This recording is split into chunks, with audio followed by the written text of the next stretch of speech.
Faisal Assegaf, seorang kritikus politik baru-baru ini menyampaikan kritik tajam terhadap PDI Perjuangan, mantan Presiden Joko Widodo, serta para oligarki dan koruptor yang menurutnya telah merusak Indonesia dalam 10 tahun terakhir. Dalam pandangannya, ada 3 dosa besar yang harus dihadapi negara ini, yang tak bisa dianggap remeh. Faisal menyebutkan nama Mulyono, PDI Perjuangan, serta oligarki rakus dan koruptor kakap sebagai pemicu utama kerusakan yang telah menggerogoti tatanan politik dan ekonomi Indonesia. Faisal menyoroti bahwa dalam periode pemerintahan Jokowi, banyak pihak yang berusaha menutupi sumber masalah yang sebenarnya.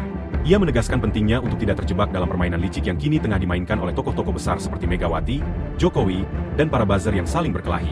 Menurut Faisal, dinamika ini bisa memanipulasi publik, mengalihkan perhatian mereka dari akar masalah yang sebenarnya. Keberadaan buzzer dan serangan politik yang terjadi saat ini hanya akan semakin terang untuk mengalihkan fokus publik, sehingga masyarakat bisa saja melupakan kesalahan dan kejahatan yang telah dilakukan oleh para pelaku utama dalam sistem ini. Faisal mengingatkan bahwa hal ini berpotensi berbahaya jika tidak disikapi dengan hati-hati, karena bisa jadi rakyat terbuai dengan gambaran palsu yang disajikan, dan justru melupakan siapa sebenarnya yang bertanggung jawab atas kondisi yang terjadi.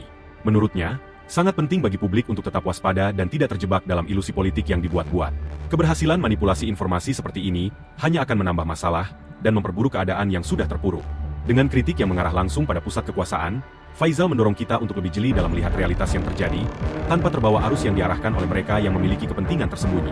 Sungguh, pernyataan Faisal Assegaf membuka mata kita tentang bagaimana politik dan kekuasaan bisa saling berkelindan dengan cara yang licik, menyembunyikan fakta-fakta penting, dan akhirnya merugikan rakyat yang seharusnya mendapat perhatian lebih dalam pemerintahan yang jujur dan bersih.